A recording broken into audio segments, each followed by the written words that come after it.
Welcome to the Midwest Flyways podcast. This podcast is brought to you by OnX Hunt. If you guys are not using OnX, please go check that out right now. And another one of our awesome sponsors, we have an incredible guest with us today, David Schuessler from Ducks Unlimited. We are so excited to talk to David about a whole bunch of different things today that Ducks Unlimited has going on. David, how are you doing, man?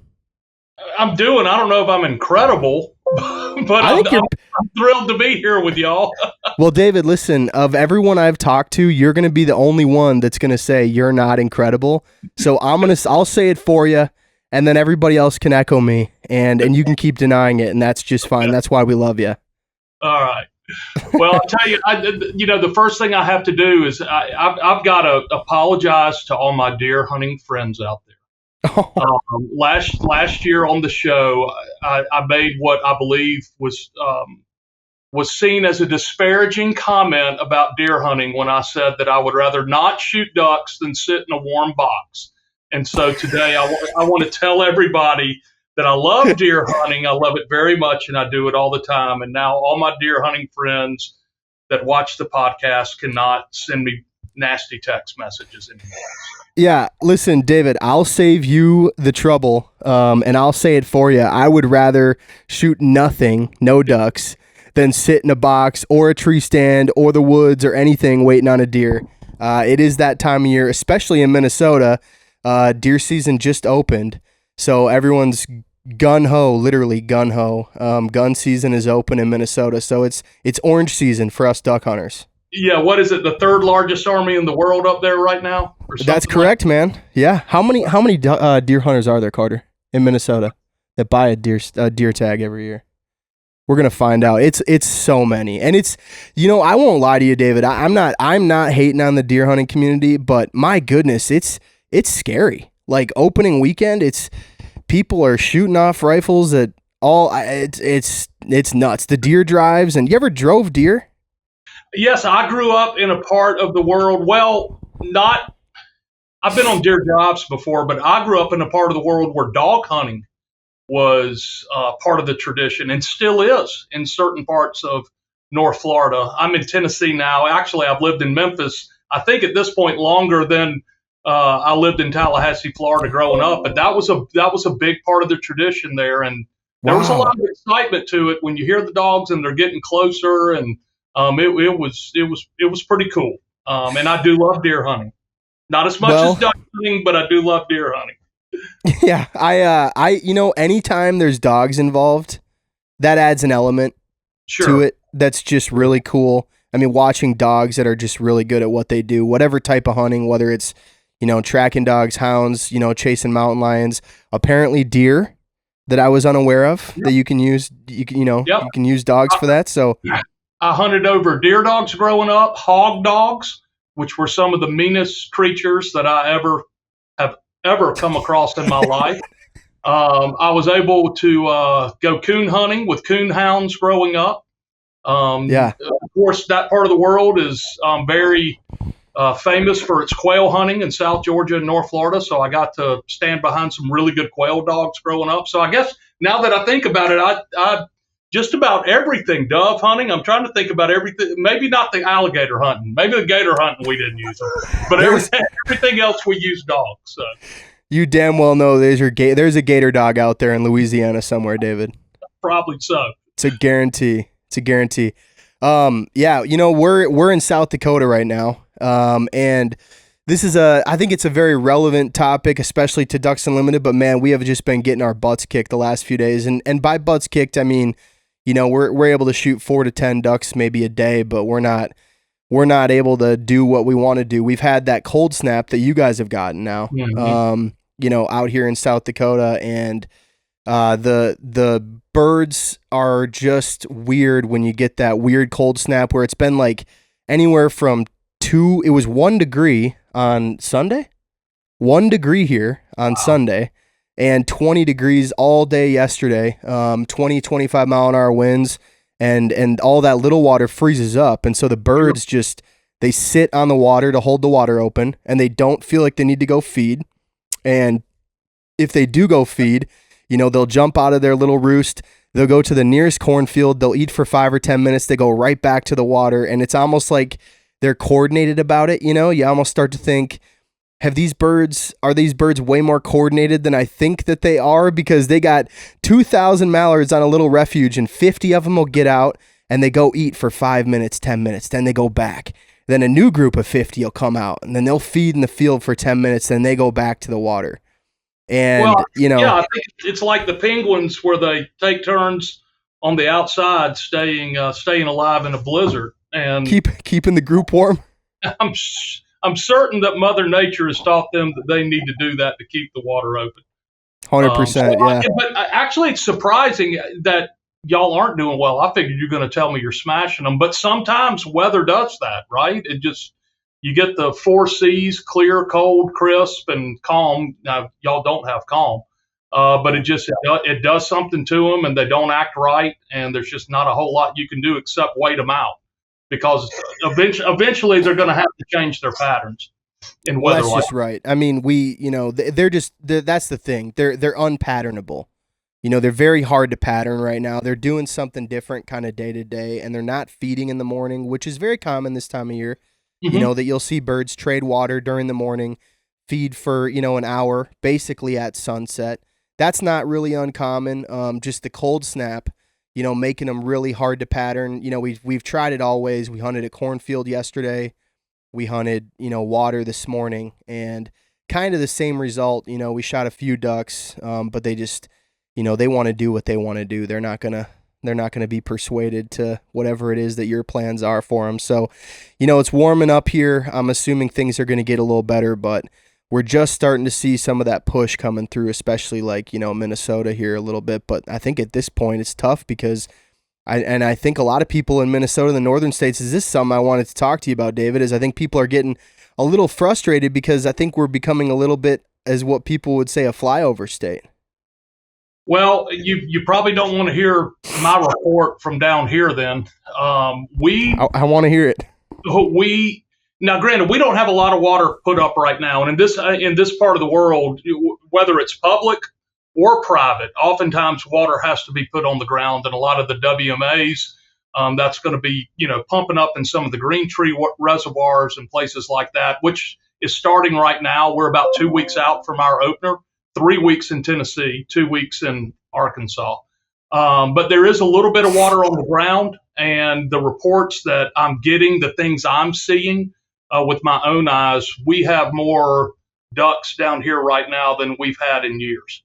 And it's not just pintails and leftover blue-winged teal and widgeon. There's a lot of mallards down here right now, a surprising number of mallards. Now, after this push, we were cold. We were in the mid-20s, strong north winds for a couple of nights, which freezing this time of year is not unusual.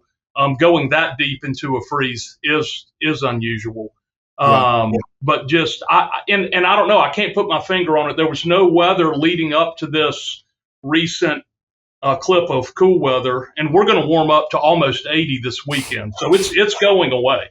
But I can't put my finger on why we're seeing so many ducks and so many big ducks right now, other than maybe they know something.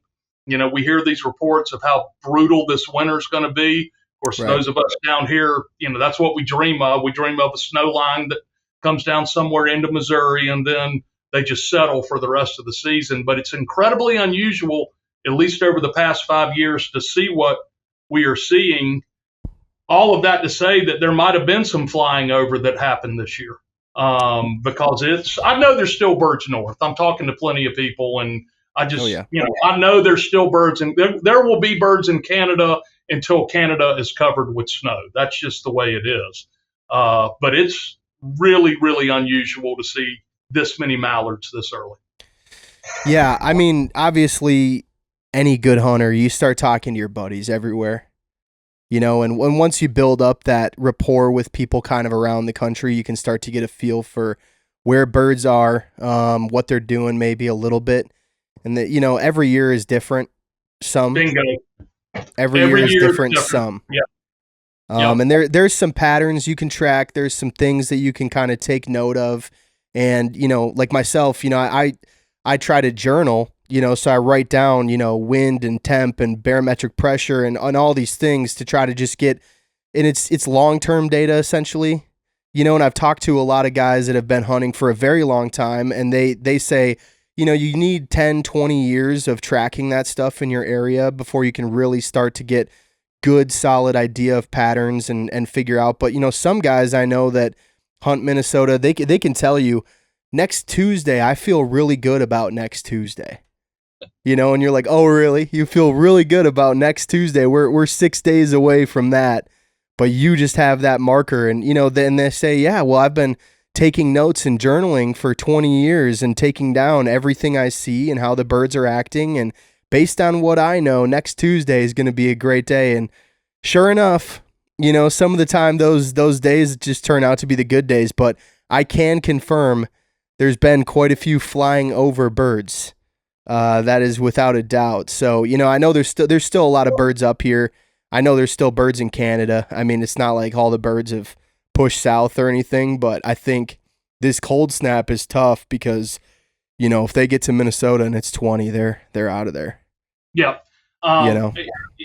What you're sharing, I've heard from my Minnesota brethren up there that I talked to.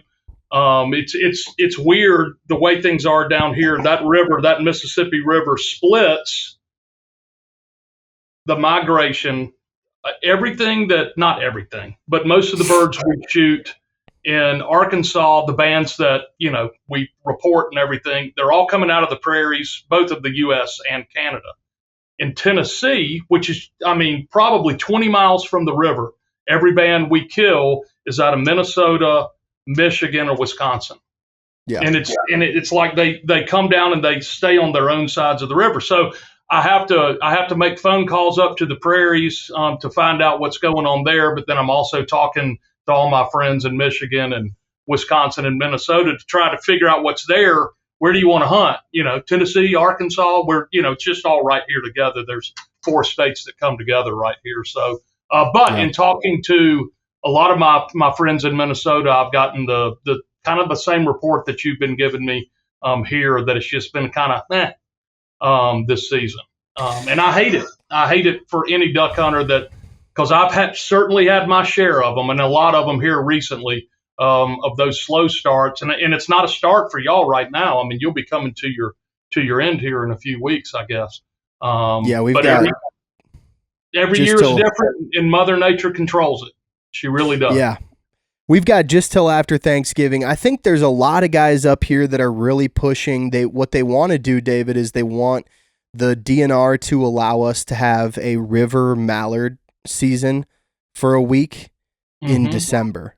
Because what a lot of guys get frustrated about up here is we really, I think a lot of people do understand that they want to open the season in late September, because most of our hunters in Minnesota, they don't hunt really past mid to late October. There's of the population of people that buy a waterfowl stamp in Minnesota, not that many of them are out during November. A lot of people switch over from ducks to deer as soon as deer season opens for rifle. And once deer season's done for rifle, most people, I think, are kind of done for the year. But, I think there's a lot of diehard guys up here that, they're just waiting, and then all of a sudden it's Thanksgiving and our season's done, and now it's December 3rd, and the river's piled up with mallards, and they've just gotten here. And I think that's tough for a lot of guys to see that and just feel like we're kind of missing out on the opportunity for mallards, because really, December is probably the best chance you would have if we were open for a few days to go out on the river and shoot some mallards. But Minnesota's becoming one of those states where it's kind of getting harder and harder to actually mallard hunt sort of successfully. You can do it, and you can do it in cornfields, and you can have a lot of success. And for the guys that really grind for it, but I think some of the guys that just don't have the same access, they're having a tough time actually trying to shoot mallards here. Yeah, over the past, I would say 20 years, 25 years in the more southern latitudes, there have been some changes in the season based on hunter feedback to the state agencies of wanting to go later and later and later. And most states across that southern tier, they're going to utilize the absolute end of the framework, which is January 31st down here, whether it's on a Saturday or on a Wednesday or a Friday. The public feedback has been let us hunt them as long as we can, even if it means taking days off the front end that have been traditional opening days. Yeah. Some years it works, some years it doesn't work. It seems like, but I know that public feedback I have seen where if enough people have an interest, those commissions and elected officials, they do represent the people. So if there is that that real desire by a lot of hunters, then I would encourage those folks to continue to let your voice be heard, because it can change. I've seen it change down here, and as well as some states out west, and some states up in that Kansas area up there that are hunting a lot later now than they were just a few years ago. Yeah, they actually did make one small change this year, and I'm kind of hoping maybe it'll shift a little bit for us where they see some success with this. But the southern zone in Minnesota, they made it so that they're split. Instead of it being 1 week, they made it a 2 week split, and now they've pushed the back of their season 1 week further. But really, that's not a big portion of the state, the southern zone of Minnesota. It's very small. You're dang near in Iowa Right. for a lot of that portion of the country, or for that portion of the state. And most of those, like Iowa, goes until into December already. And so I think a lot of those folks in the southern zone, they've just been traveling to Iowa regardless. And so, Right. a lot of the central guys are going to move down and they'll go hunt, the southern zone of Minnesota. But a lot of us that are in the central zone are like, well, what's the 45 minutes to just go to Iowa like we've been doing, the whole Right. time anyway. Right. Right. So. And I'll tell you, I haven't heard great reports. I'm sure there's people in Iowa that are doing very well right now. But the reports I'm getting along the river, I have not received great reports out of Iowa this season either. Now, I haven't talked to anybody there in the past 48 hours with this cold snap. So Yeah. maybe it picked up for them. Yeah, I don't know. I haven't talked to too many of my buddies in Iowa yet this year, and I think it depends what you want to do. And a lot of those guys I know that hunt Iowa, like they'll start their year hunting geese, really. And then again you get towards December, and that's when the mallards will start turning on a little bit. And so I think a lot of guys have just gotten stuck in that cycle where they're like, yeah, the ducks just aren't going to be good until you get towards middle to late, November. But those calendar migrations, David, have, it seems, shifted a little bit, and you'll still get some of that, but I think we're pushing later, and I feel like a lot of guys around the country have been feeling that way too, where I've talked to guys in Arkansas, and they're opening up, and they're like, well, we just don't have the ducks yet. Have you noticed that a lot too? Oh, well, the past couple of years, we'll go opening day just because it's the opening of duck season. But Yeah. by that afternoon, we're switching over to speckled belly geese, Yeah. because they're an earlier migrator. There's some that hold on. They're an earlier migrator, and they're there in such numbers that, well, I'd rather go chase geese and have an opportunity to, put something on the ground, watch my dog chase something, than continue to look at skies that don't have ducks in them. Now, that's the past couple of years. We can Yeah. go back 4 or 5 years, and we were breaking ice on opening day. So, like we've said, every day is different. I think as hunters, it's good that we're flexible. The more flexible you are, and the willing just to accept what's there, instead of going out and what's the definition of insanity? Doing the same thing over and over and expecting different results. No doubt. Usually it takes a weather change to create a different result. But the ability to move to have the open mind that, okay, this isn't working, I need to go someplace else, whether it's a 45-minute drive to Iowa, like you were talking about. Of course, that was in the context of the season being closed, or just a wholesale switch of species where you have the opportunity. The speckled belly geese in Arkansas have saved me on a lot of having friends and family in when the duck hunting was really, really bad. And I said, well, I don't know if I can put you under any ducks, but here's something you haven't tried, so let's go try it. Yeah. I think we can relate with Canada geese. I think Yeah, Canada yeah. geese save a lot of frustration during, parts of our waterfowl season and sometimes the whole waterfowl season, to be quite honest with you. And one thing I think everybody needs to remember is that um, we don't, relatively speaking, to the past 20 years, there's not that many ducks in the population right now. I mean, our numbers are down. Now we're ahead of long-term average, right? Like we're still in a liberal package. But if you look at mallards, for instance, go back 7, 8 years, if you look at the number of mallards that are in the population, it's much lower than it was 7 or 8 years ago. And so much lower that you would expect there to be a difference in the number of birds that you're seeing. And oftentimes we get, when we get those breeding survey counts and Maypond counts that the feds and the Canadian government do in August of every year, we take a look at it and we compare everything to prior year. Well, when you have a slow stair step down, it's kind of like a spider web growing on your back porch. You really don't notice it. Yeah. But somebody walking up goes, "Hey, there's a spider web up there." Well, take that report and go back 5 or 6 years, and now look at it. We look at prior year, we look at long-term average. We go ahead and gauge an assessment for ourselves, and well, it's gonna kind of be the same as it was last year. That's kind of what the counts told us this year. Well, it's kind of the same as last year, and it is. But if you're expecting 5 or 6 years ago results, that might be over expectations just based on how dry the prairies are right now. Dry prairies lead to very little production.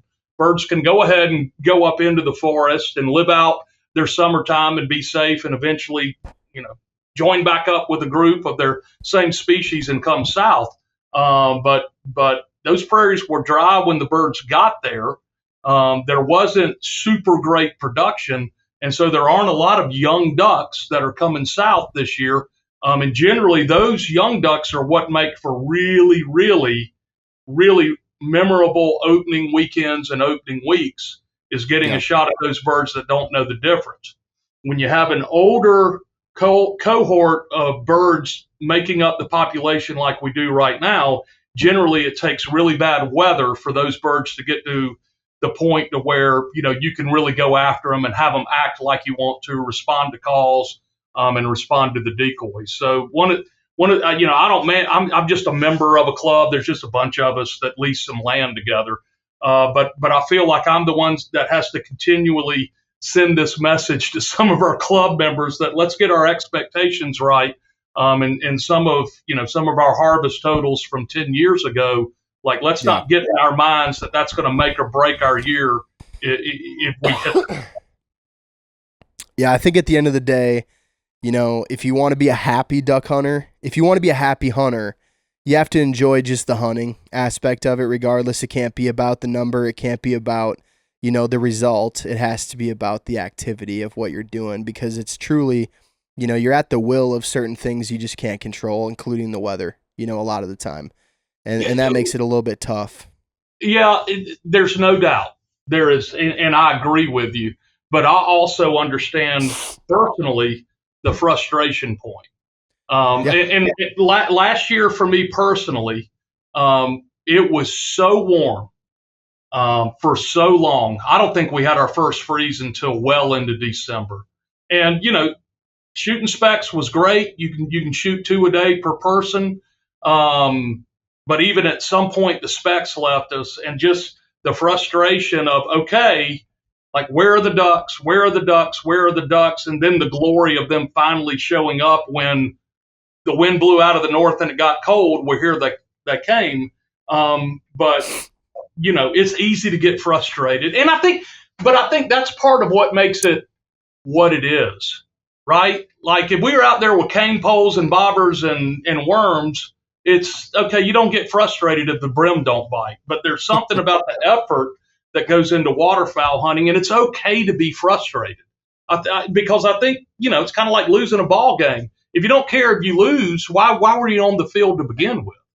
And it's okay to get frustrated, but there's a fine line between frustrated and mad, right? And Yeah. Oh I yeah. don't like getting mad. I don't like getting mad in front of my boys when we're hunting because that's not teaching them the right thing. But it's certainly okay to be frustrated. I think it's one of those things at the end of the day, though, where it's just like you have to come to a conclusion where it's like we can either control something that we're not doing a good job of, or we can't control it. Like if it's weather related, like you're talking about, where it is warm, what are you gonna do about that? What are you gonna do about the fact that the birds have not shown up and that it's 45 degrees in Saskatchewan and Alberta, and birds just haven't left yet? There is that element to it where it's like, well, I mean, I get frustrated all the time, David. Like, especially now as like a Minnesota hunter, I'm pissed off, man. Like it's damn ridiculous. But at the end of the day, I'm gonna go hunt. I'm still gonna try to be successful. I'm gonna do everything in my power to try. But I think you do have a point there where especially when you're working that hard and you're kind of getting a little bit stumped, or it's just something you can't really control, where the birds just aren't there. They don't want to do what you want them to do. You do start to say to yourself, well, I'm getting up at 2:30 in the morning and I'm loading up all the stuff, and it's the night before. It's all the work that goes into waterfowl hunting, and I think that is definitely a part of it where people get super frustrated. There's obviously a difference too between the southern states and the northern states, and I think in the southern states, maybe you can speak to this a little bit, and I know you have experience hunting all over, and I think last year you told me you've lived in different places and hunted, these places too. So, in the north, it's a tradition, and there is a lot of tradition here. There's a lot of hunting history, waterfowl hunting history in Minnesota. But in the south, it's sort of like this lifestyle. It's almost like a religion, and it's a little different. There's just a little bit of a different thing, and I think the south is extremely competitive about duck hunting, and the north, I don't think there's quite the same competitiveness. I think people are, everyone wants to do well, and people that have that tradition and that culture behind them, they want to be successful. But I don't think people get quite as, mad about not having some of the success. I think people get frustrated. I think some of the people in the South, in my experience, and I have a ton of buddies down there, and I think they'll agree with this, but they get mad. Yeah, I'd agree. I think it's a lifestyle in the South, and I've lived in Texas, grew up in Florida, I've lived in North Carolina, Texas, Tennessee, and hunted pretty much every single state in the South. In all those places I lived, and that wasn't all with Ducks Unlimited. Right. I had a life before DU where I was a volunteer and I was hunting as much as I could, just like I do right now. It's a lifestyle. I think you have the kind of the club atmosphere here. I certainly know that there are duck camps up north, but the club aspect of it down here, there's with the amount of agriculture that there is to lease, a lot of that agriculture having the ability to be flooded, so you can create your own habitat. I've hunted Minnesota. I've hunted in Michigan. I can't say that I've duck hunted in Wisconsin, the Dakotas. So I've seen all sides of it. A lot of what I think creates the competition in the South is we have a lot of hunters down here. We have a lot of waterfowl hunters. Yeah. There is some phenomenal public hunting in the South.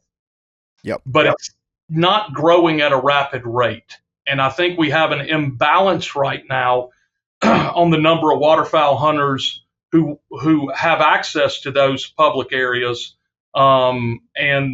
and the boat races. Like everybody's watched the Buy Me to boat races, right? That's right. And it's that type of atmosphere that oftentimes can create that competition of get there first, get done first, get out first. You see it in the dove hunts in the South. Who finished first? Who shot the highest percentage? And maybe it's a genetic makeup of people down here, but there is a difference. But I'll tell you this. I mean, I've sat on rocks in the middle of right out where Reed's is, right outside of Walker, the lake right there. Oh, I'm Leech? blanking. Yeah, Leech. I've sat on rocks in the middle of Leech and Yeah. shot goldeneye and redheads and scaup and even a couple of puddle ducks. For those that do that type of hunting, it's just as exciting as it is in the South. Trust me that it's not any more exciting down here than right before a freeze up there when those birds are coming through. And you have, just one of those fantastic mornings. I've, hunted the wild rice up there. And while it's different than cut rice in the South, it's still just as exciting. But that's one of the great things about waterfowl hunting is how different it is from the Central Valley of California over to the swamps of South Carolina, and it's Yeah. all different, and it's really neat. And that's I going back to the deer hunting. I don't know how different it is sitting in a tree stand in Tennessee than North Florida, than Alabama. It's kind of the same. But the duck hunting in those three states are completely different. Yeah. And so to me, that's what's romantic about the whole thing is it's so different. And yeah, I'm ready to go. Yeah. Let's go. Where are y'all? I'm getting on a plane. This episode of the Midwest Flyways podcast is sponsored by Duck Creek Decoys and the Flashback. And if you guys are looking for a great new way to add motion to your spread, these decoys are built like a brick shit house. Every single part on them is replaceable. They're put together in the USA, and Joe and I cannot recommend them enough. So go check out duckcreekdecoys.com and get yourself a flashback today. Yeah, I mean, I've been fortunate enough to just doing this to be able to hunt all different places, and I've hunted the South, and I've hunted timber, and I've hunted the coast, and all different types of places. And the coolest thing I always tell everybody is every place you go, they'll use different tactics. The birds will act different. The environment's completely different. Everything about it when you go duck hunting from Minnesota to any of these pretty much other places, it's totally different every time. And so that's what I think is so fun, for me about it is you can, I don't know how you could go somewhere really and hunt another place for ducks and not see something that you've never really thought of or kind of experience a thing that you never thought might work. I've gone to places, David, where you show up and the guys that are there that they're setting up decoys and you're saying to yourself, you can't set decoys like that. You can't do that. Yeah. You can't do that. There's no way that'll work. And they're like, dude, just shut up. I hunt this all the time. You're like, all right, great. I'll trust you. And it works, and you're like, there's no way that would work where I'm from. And that's the coolest part about duck hunting is just the birds act different and the places are different and the way you hunt them is different. Jimbo Robinson, who I know you know, and Yes. we were hunting in Missouri with some friends last week. They're in right now, so we took a couple of days vacation, went up and hunted with them. And we were setting up at their spot. We had a wind right to our back, and they had some Canada goose decoys that they had on the outside of the spread, and we're watching them. And I said, Jimbo, nothing's going to cross those geese. Like they're putting up a barrier at 45, 50 yards. And sure enough, the first group came in right over the top of those goose decoys. And I went, man, they will not do that in Arkansas. We were one state north, just one state north. And I'm like, why here will they fly over decoys to a hole where, we're having to start to open them up in Arkansas with goose decoys, speck decoys, because they won't fly over them. So to that point, it's just 200, 300 miles. It's totally different. It's so funny you say that too, because when we go out, if we're hunting water, we don't hunt water dang near ever without Canada goose decoys. And just like you said today, we set our duck spread and then, we'll set on the other side, 35, 40 yards out, we'll set like 6 Canada goose decoys and they just make those ducks feel comfortable. Yeah. I don't know what it is about it, but those Canadas just sitting on the edge, and sometimes when we're working ducks, we'll just blow a goose call. Sure. And you got 6 Canada goose decoys out there and you're just honking. Sometimes the mallards will get real skittish about, you're blowing calls at mallards and they're just being weird and you just blow a goose call, no duck call, and you just set those 6 goose floaters out there and like you said, they'll just dump in right over those goose decoys. And we've gone other places and asked them, you going to put any goose decoys out today? Oh, absolutely. No, we would never. Why would you do that? And it's just, yeah, and I'll never forget too. I hunted I hunted the Snake River, and we were hunting with a group. They were very familiar with the area. They're obviously very skilled at hunting it. We got out there and they set their decoys like 5 feet off the shore, right off of the shore. And I'm thinking, there's just no way that this is gonna work. And they're like, dude, this spot, like where we're at today, the way we're setting, this is how these birds are gonna sit in here. Like, just trust me. Setting out less decoys than we would ever think of setting in Minnesota, 5 feet off the shore.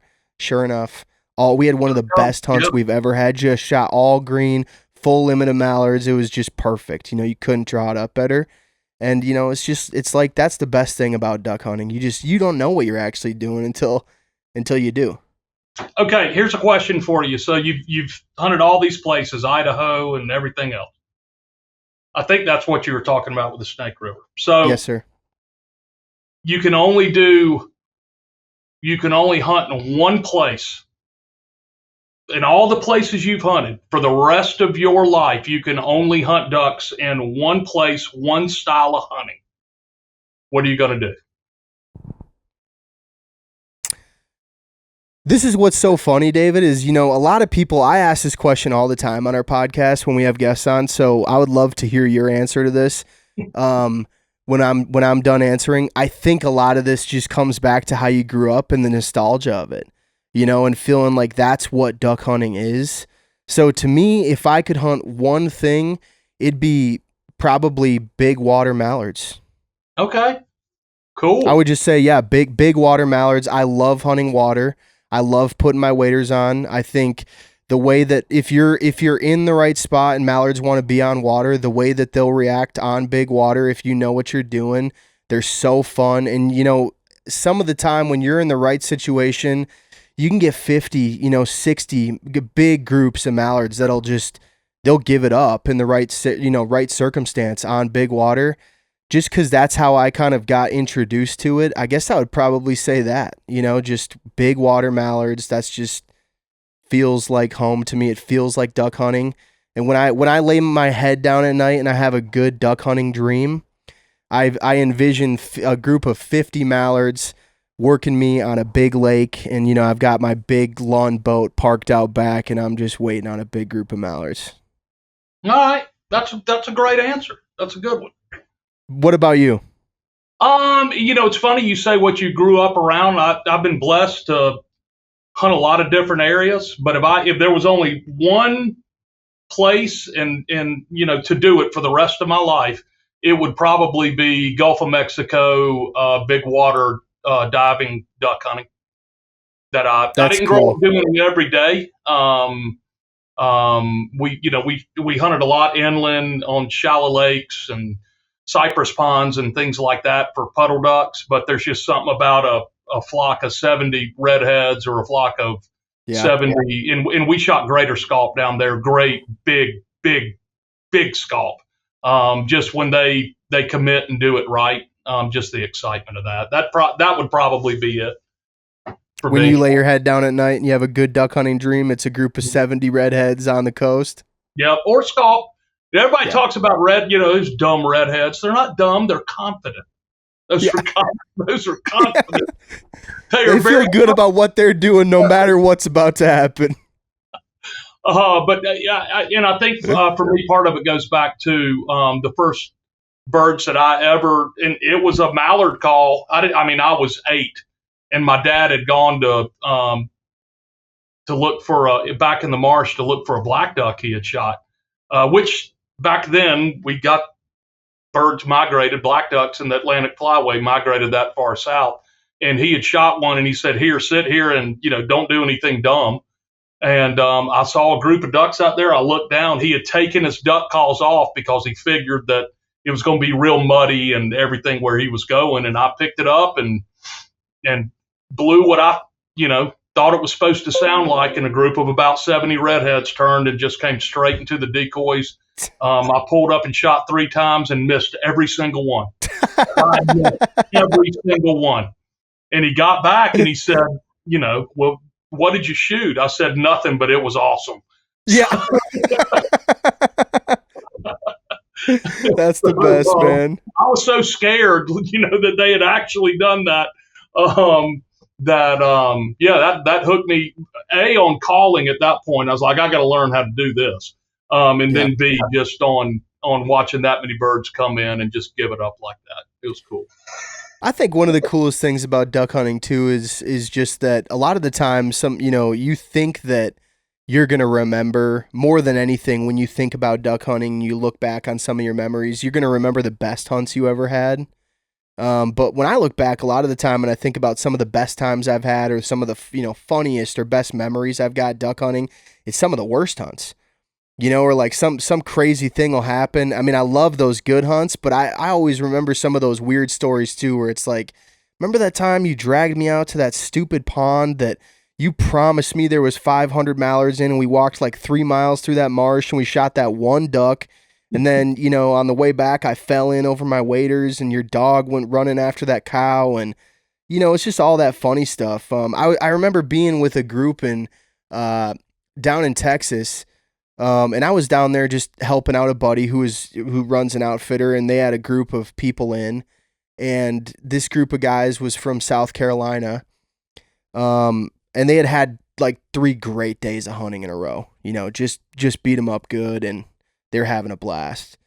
And we went out, I think it was their 4th day, and it was my first or second day there, and I knew they had been doing well from talking to them the night before. We go out and we're just kind of getting our butts kicked. We're hunting geese. We're hunting little geese and big geese, darks, and they're not playing right.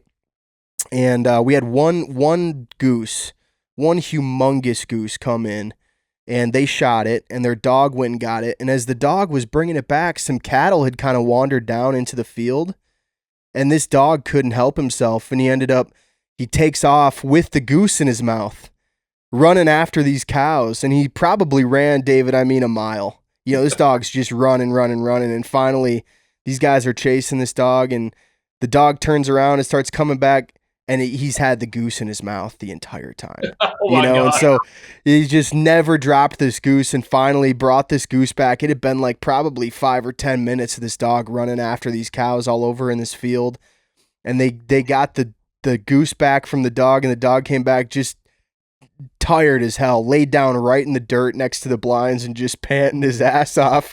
And these guys were sitting there and they're like, of all the great days of hunting we've had, I'll never forget this moment where my dog was just chasing these cows all over this field. That's the fun part about it. You have those bad hunts, but you find those cool moments. Yeah, broken down motors, turned over boats. Yeah. All of those. Yep. Yeah. Well, David, let's get into one of the main things that we're here to talk about too, which is a really, really cool thing that Ducks Unlimited does. I don't know how long has this been going on, David? So Into the Vault, our national online auction. This is the 6th year of it. Okay. And what started as a whim during COVID, a way to try to generate some revenue at a time when it was illegal for us in all 50 states to hold an event inside. We figured we needed to do something, and so we took some old merchandise that had been donated to Ducks Unlimited through some family estates and put it online, and the response was tremendous. We started with like 400 items that first year. We're up to 1,000 items this year. 6 years later, it's turned into a revenue generating platform, which generates funds for our conservation. But it's turned into its own thing with 2 dedicated staff. All they do, all day, every day, 365 days a year, is get ready for this one sale. Wow. And it's exciting. It's fun. It's novel. It's kind of like Christmas Day, especially if you like vintage stuff. And it's not all DU stuff. It's mostly stuff that's inside of that waterfowling lifestyle, but not all of it is. I mean, 2 years ago, we had a signed picture of Don Knotts as Barney Fife. Like, some of the stuff is really, really off the wall that gets donated to Ducks Unlimited for us to raise money with. But it's fun. Just like hunting, every year is different. This is the year of the of the firearm. We have a ton of firearms in this sale, but all of this stuff is what's donated to us, either through our chapters, people donating to chapters and the chapters sending it in, or estates, or just flat donations that come into headquarters here. And it's a lot of fun. Even if people don't buy anything on it, I think just looking at some of the unique items that we have, at least I hope that it's entertainment for folks around Thanksgiving, when you're either sitting in a box or the ducks aren't flying, or you're having to be stuck at your in-laws Yep. after Thanksgiving lunch. Yeah, there's incredible stuff in there. I was blown away last year, that being the first year that we had actually done a promotion of this for Ducks Unlimited. And so looking through that, I had a chance to look through some of the items right now. And I'm an art nut, like I love hunting history. And so, Mason decoys, I've got some Mason decoys myself, and Yeah, how love about to. that? We have more than one in there. It's pretty cool. Yeah, Yeah. you do. And they're some really nice looking ones. I know that a few of them are restored, and they look incredible. And I think one of the things that really stuck out to me, there's two Jim Killen, their original oil paintings, aren't there? Watercolors, aren't they? There are, and by the time it opens on the 24th, there will be three. We actually will Really? have, yeah, we'll have three Killens in there. It's a cool story. Um, we've had two of them for a little bit, selling them this year. Jim passed in January of 24, and before he passed, Julie Sanderson, who's the woman that handles this sale for us, she called Jim, and of course Jim's was a great friend of Ducks Unlimited for years and years. I think it was a two-time Artist of the Year. I can't imagine. I can't even start to count how many times we used his art in our annual merchandise package. He was just Yeah. such a brilliant artist with dogs. But and interestingly, there's no dogs in these three originals. But she said, Mr. Killen, how much should we? What's the starting bid we should put on your art? Like you're the artist, and I'm going to let people go and see what the starting bid is. But that's what he told us, which is so far under what these things are worth, 100%. especially now with his passing. But in honor of Jim's memory, and in an appropriate nod to him, we're going to start the bids with where he said they should be started. I'm sure that we'll be quick to get a bid on those, but that's a lot of fun. I hate to see them go. I'd almost like to keep them and put them on the walls here, just Yeah. to remember Jim by. But they were donated to DU with the purpose of raising funds for our conservation mission. So we're going to go ahead and let them go. So, David, that was one of my questions I wrote down. Like, when I'm looking through some of these items, the folks at DU must have a pretty hard time letting some of this stuff go. Yeah, there have been a couple of items through the years. There was a hand tinted 1959 King Buck. I think only 50 of those were made. That was hard to let go. Yeah. And then in the following year, King Buck was a black lab. The following year, we had a hand tinted chocolate lab that was a one of one that the artist did for a friend, and the friend passed, and the family donated it to Ducks Unlimited. It had Spud written on the bottom of it. That was his friend's chocolate lab's name. And that one was really hard to let go because Yeah. I mean, it was just an absolute piece of history. Like there was one of these. I think the one this year that's the toughest for me is the 74 Shotgun of the Year. That program started in 1973 with a Remington 1100. There were 500 of those.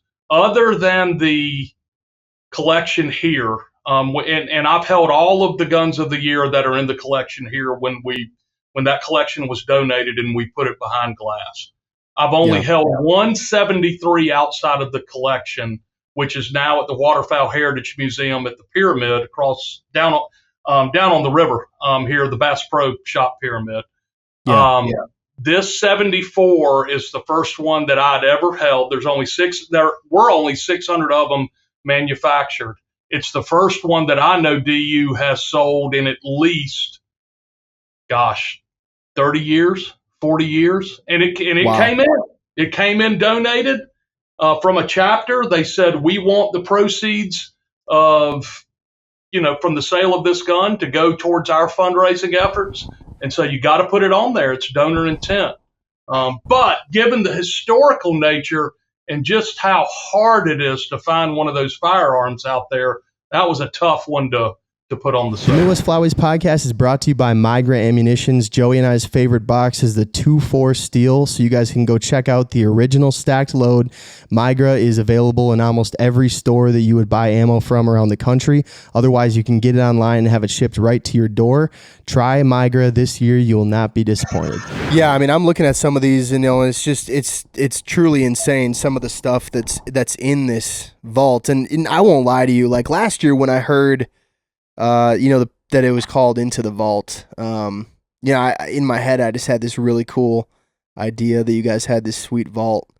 Someone just went down in the basement. You guys just been storing this stuff up for years. And, I just imagined walking through a vault that would just blow your mind, Well, I'll tell you though, that's not that far from the truth. You're making me pumped. Yeah, we do have a vault room here at headquarters. Now, a lot of this is not stored in there. Some of it is when it comes in, just because of the high value of it. But it's a room. So I'll put it this way: it's a room that has fireproof walls, a fireproof door, and a combination lock. I was going to say, as long as there's a combination, I'm in. That's a vault, right? Like that's a vault. Since the genesis of this sale, we've now made 2 more of those rooms here at headquarters, and those are vaults, and a lot of this stuff is stored in there. And so, if somebody came here and said, "Hey, I want to see one of the vaults," I would walk them in, and they'd go, "Yeah, look at all that stuff. There's bronzes and all of this, and original art on the walls." And so, guns of the year everywhere. There are vaults that are here. All the firearms are stored in a special area with all the other firearms due to federal firearm license rules. Like we have to have them behind lasers and all kind of other stuff. But they're vaults, and we pull this stuff out of it and we sell it. So, well, David, that just made DU headquarters so much cooler, knowing that there's multiple vaults actually there with some of this cool stuff. Can you name off a few other things that you think you're, really excited about that that you guys think is going to be something that people are really pumped about too? Yeah, I think just overall the number of guns of the year that are in this one. I mean, that program, as I mentioned, started in 1973. That's 52 years ago, and 43 of those 52 years are represented in this sale. I've never seen a collection of that many of our guns of the year, other than the collection that we have here behind glass in one place. So for somebody who wants to get some really tough years like 74, 75, 76, there weren't a lot made back then, they're in this sale. So here's an opportunity. We had, and we might have talked about last year, that we had a Super Black Eagle 1, the Ducks Unlimited edition from the late 90s. We had one donated last year. The gun did very well. It is a collector's item, especially for big DU fans. There was a volunteer in Minnesota, I believe. Okay. It was Minnesota or Wisconsin who saw it and said, "Hey, I've got one of these guns, just like that one. It's new in the box. I won it back in the 90s. I'm going to go ahead and send it down so my chapter can get credit for the sale of it." So we've got a second Super Black Eagle 1 with the old DU stamp on it. That's in this one. So I'm excited about that as well. You mentioned the original art. There's an Art LeMay. That's more of a Southeastern artist, but everybody's seen his work if you've been to DU events through the years. We have an original LeMay, which isn't on the site yet. That's why you maybe didn't get to see it in the preview there. Haven't seen it. And the prints this year are really, really good. We've got a lot of David Moss. a lot of Maynard Reese, who did the 59 duck stamp, as I mentioned earlier. Some less Cuba. This is some more northern art here. I was gonna say we're getting some Cuba this year. Yeah, I got some Cubas, which Cuba's always got a scalp in there, some type of diving duck. Yep. But yeah, it's Maynard Reese, some Grims, some killing reproductions. So the art's really, really good.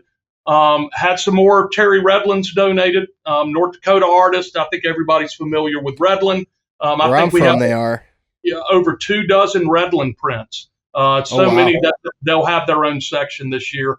And I'll give a bit of a hint to your listeners or viewers. There in our collectibles section, we have a lot of prototypes this year. Now, prototypes are items that were sent to DU to be considered for our annual event merchandise package. If you see the word prototype, that means it's one of a kind. Ooh. That means that item was not selected for the merchandise package, but the company that submitted it said, go ahead and keep it and use it for your fundraising purposes.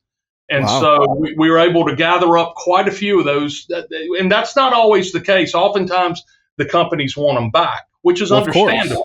But last year we had a whole bunch that said, no, keep them, use them.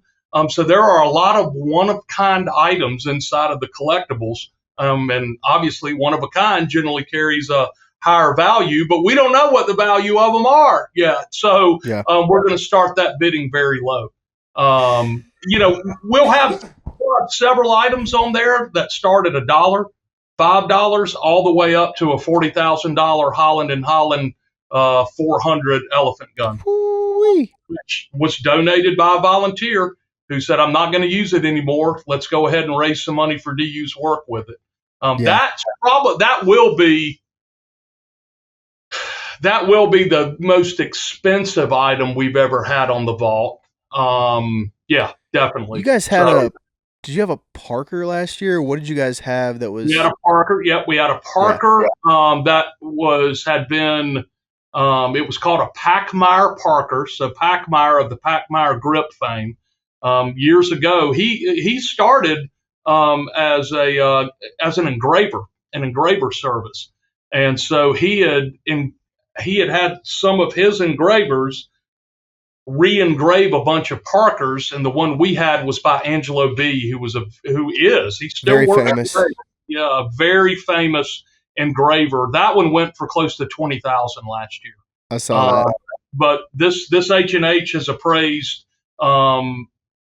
It's appraised in that mid $40,000 range. So we're going to start it at 40, and we'll see if anybody needs an elephant gun. I don't need one unless an elephant starts chasing me through Memphis, Tennessee.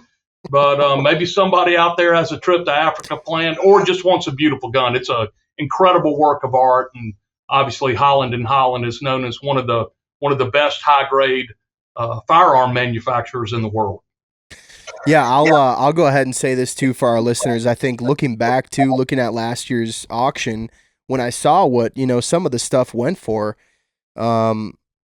you're making money buying this stuff. I mean, that's the thing. It's like the reality is, like, some of that stuff that went out, the bid prices that this stuff finished at, like even that Parker that gun is going to be worth so much money someday. I mean, that it's an Angelo B Parker. I just, $20,000 isn't going to touch what that thing's going to go for in, 20, 30, 40 years. Even though this is a national auction, there are steals in it every single year. And the more items we put in it, and like I said, we're up over 1,000 this year. Yep. The more items we put in it, the more steals that there are. And that's okay, right? And sometimes things get crazy. There are some firearms that get crazy because there are two people that want it, but that's like any auction. You go to an auction and you go, I can't believe they paid for that, but hey, that's what they valued it at.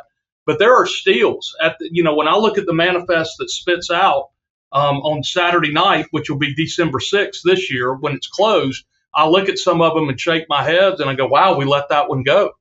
But we put it up for auction, and when you put it up, you got to let it go for whatever it brings. And so there will be a lot of steals this year. There's so many items to look at. I think the key is to keep scrolling. because there is no rhyme or reason in how these things are listed. Like you got to put some of them are in chronological order.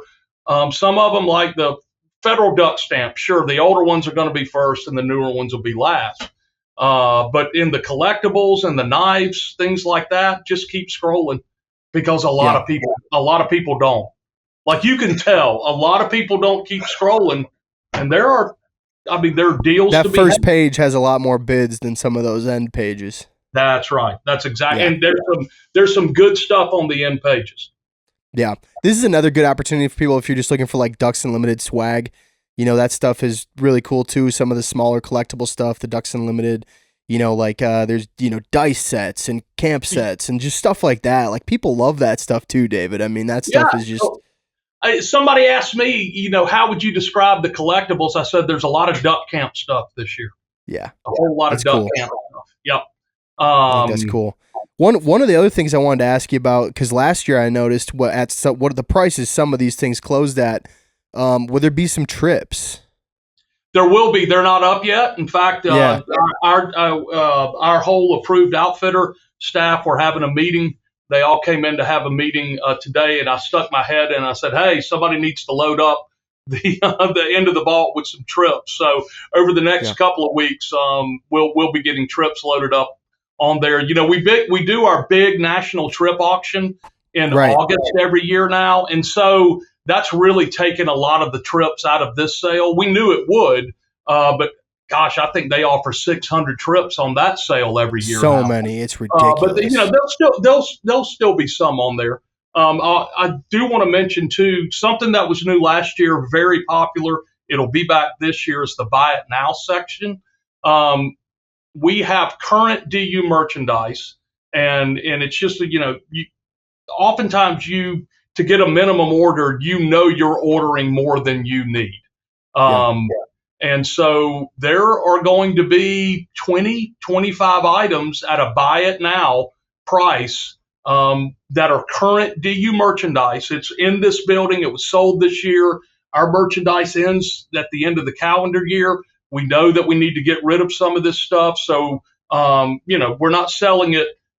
We're selling it at a discount. It's not, we're not going to lose money on it by any means, but it's going to be pretty good pricing on some of this Buy It Now stuff, and that will be great Christmas present items because it will come to you packaged in a box the same way we ship it to a committee, and all you got to do is throw wrapping paper on it, and you are ready to go. So, nice. So I would say, you know, for those that are looking to buy some items for those hard to buy for duck hunters, the Buy It Now section is going to be a place to go and check out. One question before we wrap this up, David. I've had a few people ask me, will there be any neon signs? There will be plenty of neon signs, including the first of next year's Busch Light Ducks Unlimited neon sign. I think it'll be the 6th in the series. It is animated. And I have regional directors who have seen it, who have told me this is the best one yet. I'll give you a hint. Next year is our country's 250th birthday. That's the hint. That's the hint. It's pretty awesome. That's pretty epic. Yeah, you know, we've gotten a lot of people that, you know, we got lucky enough. We do at Game Fair. Ducks Unlimited sponsors our Game Fair booth, and we bring on a ton of really, really cool guests from the waterfowl space.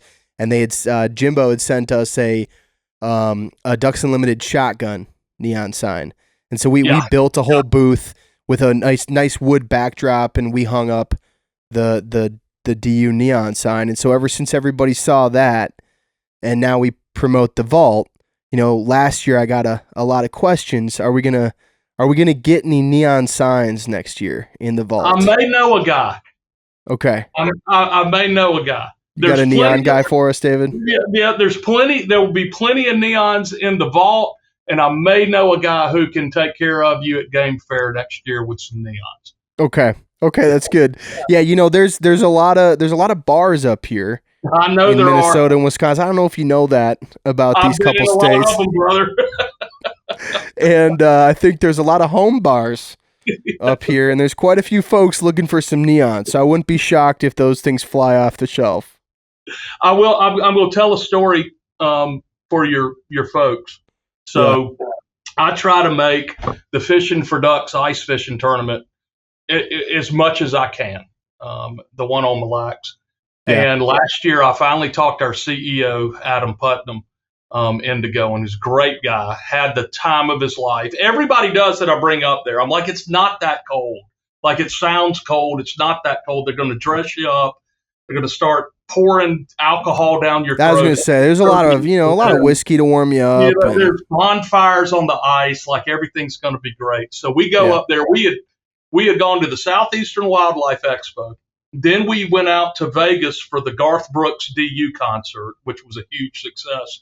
Then we flew. Cool. Then we flew up to Minneapolis, and we drove up for it. And so we got there Friday afternoon. Did the whole thing Friday night, early Saturday, drilling holes. Start with the duck farts and everything, and then the hot chocolate with the liquor and this and that. We got home Saturday night after the after party, and he looked at me and he said, "These people can drink." And he was right. We had the time of our life. We got on the ice and ripping shitties or whatever y'all call it up there, and it was a ton of fun. It really was. If you're born in Minnesota and Wisconsin, you're dang near born with a PhD in beer drinking. No doubt. I'm 100%. Not gonna lie to you. I saw this thing the other day. This was very funny. They're talking about now in college sports all the NIL money. Mm-hmm. And there was a joke going around in the Midwest because Minnesota and Wisconsin, we just don't have a lot of NIL money up here, David. It's not that serious. Right. And the joke going around is they're passing around all the units sold of beer and alcohol at the sporting events. I'll tell you right now, if anyone wants to go look, you will be just mind blown at the number and the difference and how fast it drops off after you go through Wisconsin and Minnesota and Illinois. It's like it's a hard red line in the sand, massive drop off in units sold once you get down below those three. I believe it. I've been up there enough. I believe it. So the joke is we don't need any NIL money. That's right. We just need a few more distributors. We'll be all right. That's right. Yeah. That's great. Well, David, thank you so much, man. We're super excited about this event every year, and I've just been mind blown by the items that have been on this event and in the vault per se. And the only thing I could ever ask is one of these days I got to probably come down to Memphis and do this Into the Vault podcast in person with you. And I don't know if I'm even allowed in, but just to walk by the vault room, just to know it's there. I gotta see the vault. Yeah, you could come down. We'll go through the vaults. With when this thing is held, which we open it the Monday before Thanksgiving. It's the 24th. The 24th. It'll run through December the 6th. The link to get to it is intothevault.org. But come down if we do it this time every year. Duck season won't be in, but we can always go deer hunting. I'm good on the deer hunting. Probably just make it like a 1-day stop. We'll just get on our way back to like somewhere else, north where we can get into some ducks. We'll do it a little bit later and come down and we'll do it the week of Thanksgiving and then we'll go duck hunting. How about that? That's what we'll have to do. We'll figure something out. Otherwise, we may have to come down, do the 1 day, and then drag you north with us and go hunt something. Don't ever, ever, ever tempt me with going to Minnesota, my second home. I love it. Okay. You better get your butt up here next year. We'll figure something out. That's a deal. All right. Thanks so much, David. We really appreciate it. Guys, make sure that you go to intothevault.org. It opens on November 24th. It closes on, if I'm right, December 6th, right, David? That's correct. Closes on December 6th. Yeah, I think it's 9 o'clock Central, but it'll all be on the site there. Everything's on the site. There's incredible stuff in this, you guys. Some of these pieces, if you're a collector, you'll be mind blown by some of the stuff that's going to be available. You can preview. When will there be a full preview, David? Really, you can go at any time. I mean, the site is live. You Yeah, can't bid right now, and not everything you see. Some of the $1 bids are not going to be $1 bids. you don't say. We'll turn that thing on the 24th, and they're working on it almost 24 hours a day up until then. But you can almost see it being built right now. Get you a little preview. I'm getting a preview right now. I know there's more items that have been added while I've been looking at it over the last few days too, so I'm sure that'll just keep happening. But go check it out, guys. If you're not a Ducks Unlimited member, please become a Ducks Unlimited member. Support our duck conservation. Ducks.org, $35 a year. It's not something you'll ever miss. You'll never regret it. So thanks so much, David. You're the best. We really appreciate you, and we'll have to get on a hunt, okay? Yep, sounds good. Thank you for having me. Yeah, you have a great day.